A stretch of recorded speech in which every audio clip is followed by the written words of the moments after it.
Hi all. The scariest moment is always just before you start. ഞാൻ പറഞ്ഞതല്ല, Stephen കിങ്ങിന്റെ വാക്കുകൾ കടമെടുത്തത്. ഒന്ന് ആലോചിച്ച് നോക്കിയാൽ നമ്മുടെ എല്ലാവരുടെയും ജീവിതവുമായിട്ട് ഒരുപാട് റിലേറ്റ് ചെയ്യാൻ പറ്റുന്ന ഒരു വാക്കുകളാണ് ഇത്. നമ്മുടെയൊക്കെ ജീവിതത്തിൽ ചെയ്യണം അല്ലെങ്കിൽ തുടങ്ങണമെന്ന് ആഗ്രഹിച്ചിട്ട് അത് ചെയ്യാതെ നമ്മൾ മാറ്റി വെച്ച എത്രയോ കാര്യങ്ങളുണ്ട്.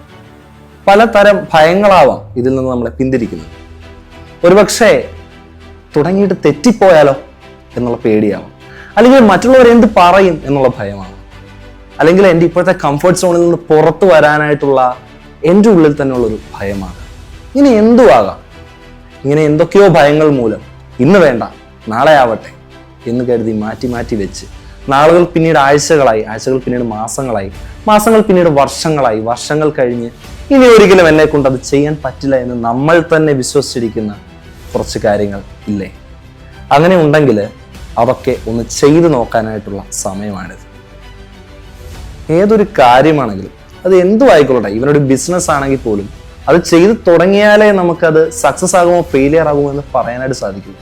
നിങ്ങൾ എങ്ങനെ എണീറ്റ് നടന്നത്? നമ്മൾ ചെറുപ്പത്തിൽ, നമ്മളൊരു കുട്ടിയായിരുന്ന സമയത്ത് നമ്മൾ ആദ്യം ഒന്ന് എണീറ്റ് നിന്നു, വീണു, വീണ്ടും എണീറ്റ് നിന്നു, വീണ്ടും വീണു, വീണ്ടും എണീറ്റപ്പോഴും വീണിരിക്കാം അല്ലേ? എന്നാൽ ആ കുട്ടി അയ്യോ ഞാൻ വീണു, ഇനിയും എണീറ്റ ഇനിയും വീഴും എന്ന് ഭയന്ന് ആ വീണെടുത്ത് കിടക്കുകയാണെങ്കിൽ എന്താ സംഭവിക്കാൻ പോകുന്നത്? അവന്റെ ജീവിതം ആ മുറിയുടെ 4 ചുമരുകൾക്കുള്ളിൽ ഒതുങ്ങിത്തീരും. അതേസമയം ആ വീഴ്ചയിൽ നിന്ന് അവൻ വീണ്ടും എണീറ്റ് നടന്നപ്പോൾ എന്താ സംഭവിച്ചത്? ആ മുറിയുടെ 4 ചുവരുകളിൽ നിന്ന് അവൻ പുറത്തെത്തി. പിന്നീട് അവൻ വീടിന് പുറത്തെത്തി അല്ലേ? പിന്നീട് അവൻ നാടിന് പുറത്തെത്തി. ലോകം മുഴുവനും അവന് സഞ്ചരിക്കാൻ സാധിക്കും. അങ്ങനെ തന്നെയാണ് ഏതൊരു കാര്യവും ചെയ്യുമ്പോൾ അത് വിജയിക്കാനും പരാജയപ്പെടാനുമുള്ള സാധ്യത സമാസമമാണ്. രണ്ടും 50%. ഒരുപക്ഷെ അത് വിജയിക്കാം അല്ലെങ്കിൽ പരാജയപ്പെടാം.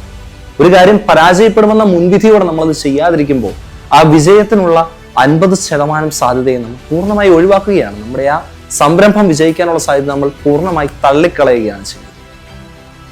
ഇത് മാറണം. ഈ ഒരു പരാജയ ഭീതിയെ മാറ്റി നിർത്തി ആ ഒരു കാര്യം ഒന്ന് ചെയ്തു നോക്കുകയും ഒരുപക്ഷെ നിങ്ങളുടെ ജീവിതത്തെയും നിങ്ങളുടെ ചുറ്റുപാടുമുള്ളവരുടെ ജീവിതത്തെയും തന്നെ മാറ്റിമറിക്കാൻ പോകുന്ന ഒരു തീരുമാനമായി അത് മാറിയേക്കും. അപ്പോൾ മറ്റൊരു വീഡിയോയിൽ കാണുന്നത് വരെ, this is Jifin Jose signing off. Bye bye.